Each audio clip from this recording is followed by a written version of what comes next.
Live. One, Yes. 2, 3, go.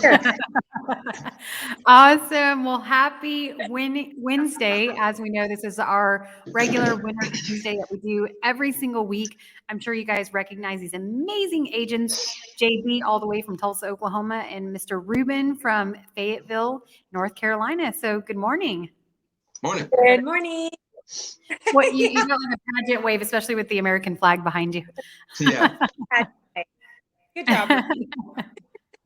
So, we do this episode every single week, but once a month, JB and Ruben are gracious to get on here and really share some of their best strategies, tips, and tools that they're using with their teams in their markets. And today we have a really special episode of List to Sell.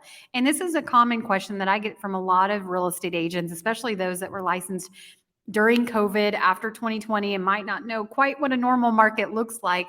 But I think a lot of real estate agents are intimidated by listing. Personally, I built my career when I was in production on listings. I really enjoyed the challenge of listings, but I know that can be kind of an intimidating task for a lot of real estate agents. So first, I want to start with, how do you become a master listing agent? And then also we'll kind of get into the tactics later on of really ensuring that you're winning every listing. And then more importantly, you're selling every listing that you're taking. So if we can kind of give a brief overview of how you guys got into listings initially and what advice you would have for agents that want to maybe transition from less buyers to more sellers. Sure. Well, so for me, in 2015, up to that point in my career, I was primarily a buyer's agent. And in 2015, I knew that I would be able to leverage my business by taking more listings. So for me, it was, I'm not going to say it was simple, but the mindset in terms of just being very intentional and time block, 3 to 4 hours a day of prospecting, really focusing on and so that's kind of how I doing that. So what was that mindset shift for you to be able to go from buyers to sellers? Because I know sometimes it's a mental block before just getting into the lead generation part of it. For me, I had to just rip it off like a Band-Aid. I loved buyers. Buyers are amazing. And I still work with buyers, but I'm still listing heavy. For me, I knew I had 3 small children at the time, and I was not able to leverage my time, with a buyer. I was out all day, every day, weekends, all the things, which I love that part of the business, but I was not able to leverage like my family time and, just building a bigger business. I had to transition to listings. And so I took a class and I really studied it. And then I just remember, I always tell the story to my team, like, I remember it was so intimidating for me in the beginning. I was sitting at my dining room table with my laptop and my notebook, and I had, my prospects pulled up and nobody was answering. And I was like, okay, somebody answered, and I freaked out. It's very intimidating in the beginning, but I just knew it was really important if I wanted to build a big business. So the mindset shift for me was just do it, get used to being uncomfortable. And it took me about 2 months. I got very comfortable getting rejected and, getting all the no's and the slams and all the things. But, I started making calls at a higher level. I also started to get a lot of yeses. So I love that. And you talked about the pain that's attached to it, right? So needing to really focus on listings because that's going to allow you to leverage your time because you had little kids at home. I have a pretty similar story. And then I got my license 2 weeks before my oldest was born. So I had no choice but to focus on listings. So I think that pain with the goal is pretty important. Ruben, how about you? Yeah, I think it's going to happen naturally, right? Even if you're a buyer's agent, eventually these buyers may be selling that home. And if you were a great agent at that time, they're going to reach back out to you. And at that point, you could either take it on or refer it out. I think obviously the best part, if you want to learn all aspects of this business, is to take it on and try it out. So naturally, the mindset wasn't necessarily ready. It just kind of came as you work, because I started off with buyers too. but it will come into your life. And I'm just like, for all the listeners and the watchers and all of that, just take it on, one deep breath. I'm sure you have a mentor, somebody that you could shadow or that could help you out, but just move forward, because just like JB said, it is a very high leveraged product in your business. Yeah. Right. Absolutely. What do they say? List to last, right? So we've talked about the mindset and kind of overcoming that hurdle. Now let's talk about getting the listing appointments and building the confidence to go on the listing appointment. And then we'll kind of talk about how to win the listing. What would be that next step? So we've ripped off the Band-Aid. We're ready to start calling and get those listings. How do we get prepared for the listing appointment? Well, in the beginning, I mean, I think you've got to know the neighborhood, know the comps, really research it. You can't, it's not something that you can rush. You have to really look at all aspects of the area that you're selling. And so, I would spend a lot of time, I would drive the neighborhood. Of course, I would look at the comps, see the days on market, see the condition, and then be able to formulate a CMA. And, my strategy always going in to these listing appointments, especially in the beginning when I wasn't as experienced as I am now, was they have a problem and I have a solution. And so Right. I would just try to convey that information as precisely and as, where they would understand it. And I think you've really got to go in being yourself and, talking to people, person to person. I would get to know what their situation is, what their motivation is, what their goals are, why they're selling. And so that would kind of lead what I need to do it as an agent and how they would receive that information. Perfect. Yes. Yes. So I have, just because of how my brain operates, is a very small brain, and I need processes and systems. So I remember going on the listing appointment, I didn't want to look like a dum-dum. So what I did is I got the listing agreement and I made my own, kind of. So I built all the information that I needed in the listing agreement, I put on another document. So it looked like I had my board and I had all the information. It looked like I was smart and I was walking around, even so much so for the characteristics that you plug into the MLS, that all those little buttons you can click of all the cool things that a house could have. I built my own document on that too. So as I pulled up, is it a gated community, all this stuff. So I just went down. So I built a process of what I would need in order to plug it into the MLS is really all I did. And I have access to all this if you guys want it. Obviously, MLSs are different, but that gave me confidence because I didn't just show up to show up and say, hey, I'm a great agent. I actually started asking them information about their property, and it's all the stuff I'm going to need anyways. So that document alone kept me in process with the seller to get their home sold. So that built a lot of confidence. The second part of that is I had and this is what JB said too. It's something called a needs analysis, where you go in and you do 4 things, right? So Mr. and Mrs. Seller, what is your goal? What would you like to do here? I like to sell my property. Awesome. Challenge yourself to go 3 deep, right? So the next one is why. Goal why. So what about selling your property is important to you? They want to go to across the country because they want to watch their daughter have their first grandchild, whatever, and then stay in that neighborhood. Whatever it is, you got to really find out what that why is. So what about X is important to you? And then the now, goal why now. So where are you at now with all of this, Mr. and Mrs. Seller? I don't know. I'm lost. I need someone like you to help me out. Oh, okay, great. And then the gap. So goal why now, gap. And the gap is for me to help them get from where they're at to where they want to go, which is across the country, to meet Susie having her first baby so they can have their first grandchild. So needs analysis, which, by the way, if you need to write that on that document, that's also the same MLS-ish sheet, you're writing stuff down. And that way you can just leave with it and you don't have to try to remember what their name was and when the due date is and all the other things. Even on the back of it, I would have where are you moving? Are you talking to an agent? And I would get all the for a referral process, also the showing process. So do you have an alarm? Where's the keys? Do you have pets? All of this was on that one document, man. So I felt confident because I already had a system that helped me be confident. It was a source of leverage when I went on that listing appointment.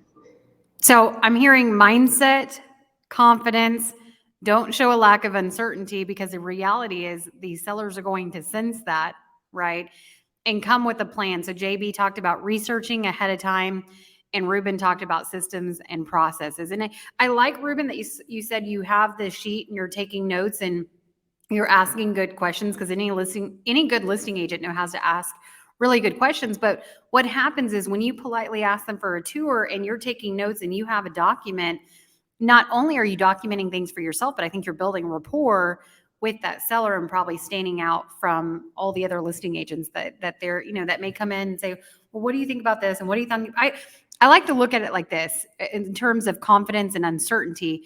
If you went to your doctor and you're sitting in the doctor's office and your doctor comes in and says, well, what do you think I should prescribe you? You probably won't be going back to the doctor.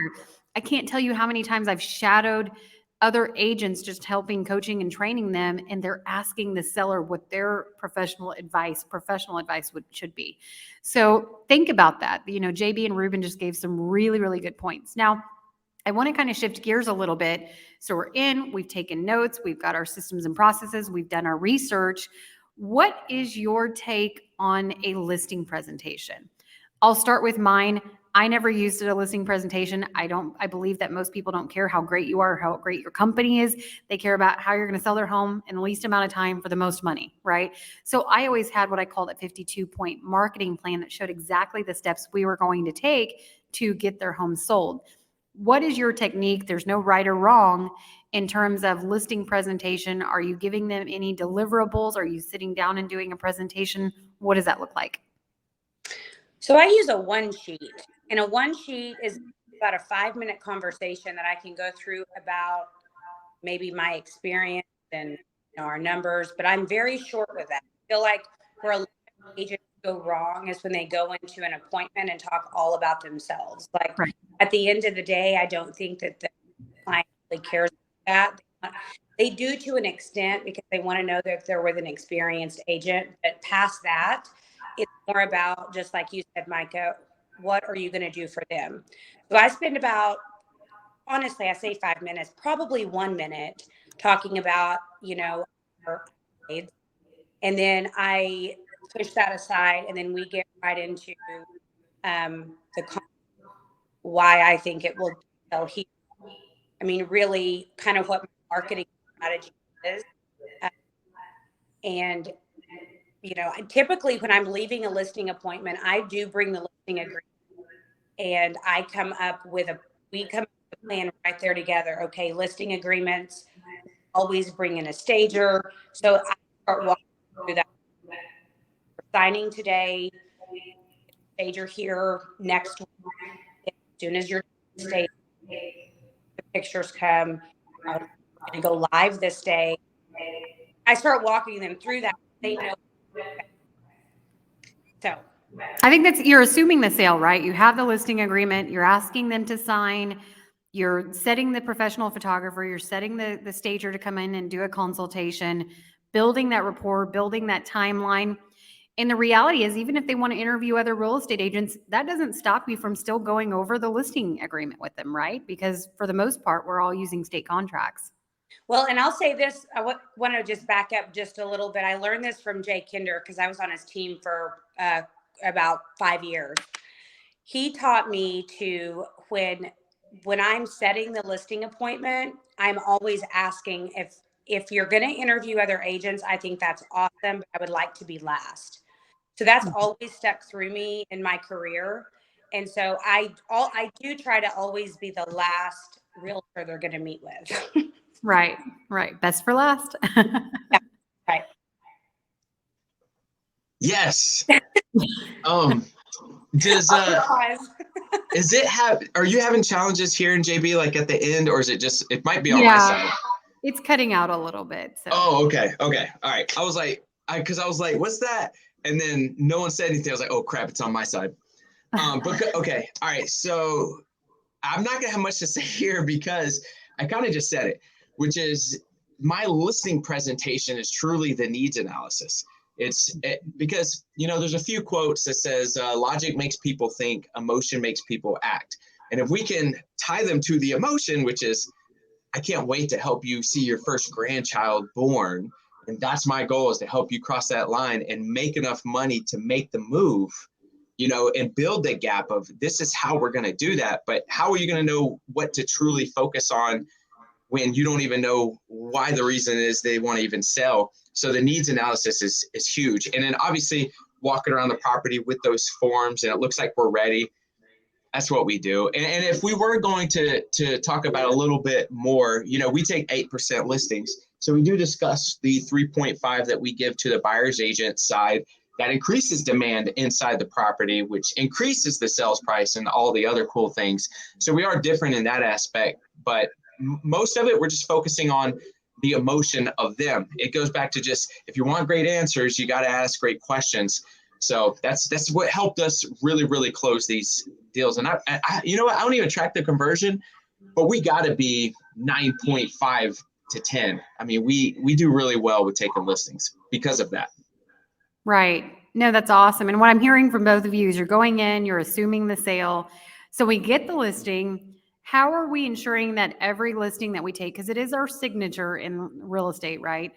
That it sells, that we're pricing it accordingly, that we're setting it up with photography, with the staging consult. What is that process to make sure that every listing you take is actually going to sell and not just set it up for another agent to come in once you expire? I'm really a stickler on the data. We've all had sellers that want a price above market. And I agree. I'm like, I would love to list it there. You would make more money. I would make more money. It would be great. But you're going to love me today, and then you're going to hate me in 3 weeks. So I have to be brutally honest. I don't control the data. The buyers control. It's all right there for us to see. So we really analyze that. And so I'm a stickler on price. So I don't overprice listings. And we probably since 2012, I've had a stager go in, and even occupied staging. So the stager comes in, they know how to make the house flow a little bit better. We cover that as a team. So I'll do a walkthrough after the all done. And then I'm like a stickler for like making sure everything is the way that the stager wants it to be. And then on the day of pictures, I'm there and I'm making sure the pillows are straight, the towels are straight, all the things, there's no cords showing. I think you've got to put that time and energy into it, because their biggest investment is about to go on display for the world to see. And it is a reflection of me as an agent, and it's a reflection of your investment. So I talk about that in the listing presentation.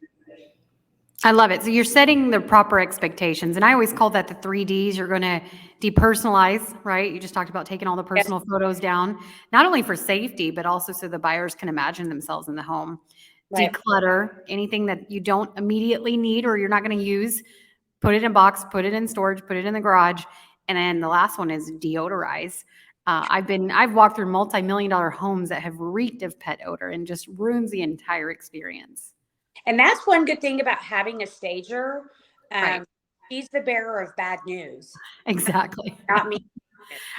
We get to be the good guy, good cop, bad cop. And I also want to add in there that you guys, to the people listening, I have lost listings because I will not negotiate on the price. Like, I am a stickler. I just had a listing. It was like, my comp was at 209 and they were determined to list it at 220. And this was about 3 months ago, and it expired, and they're back on the market with someone else for 200. So I just a stickler on price. I just tell them, look, I would rather part ways now. because I know we're going to get into a situation months down the road where you're going to be looking at me like I have 3 eyeballs selling you day one. We've got to price it right. So I have, so that is part of this game.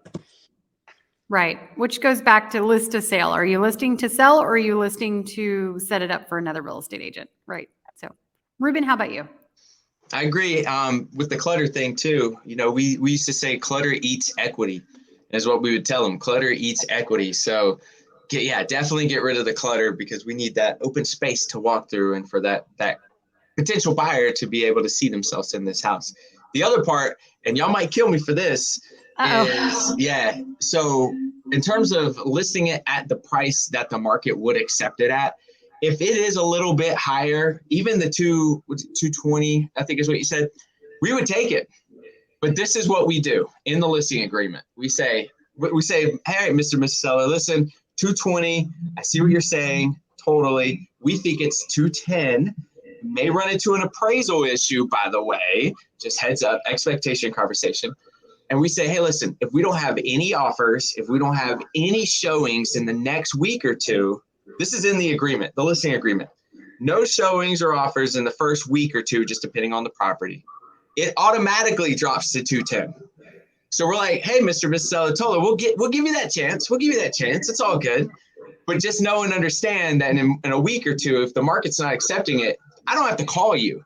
I don't have to go through that whole, hey, do you want a price adjustment? Do you want price improvement or whatever the marketing stuff is? It's like, nah, we're done here. It just drops.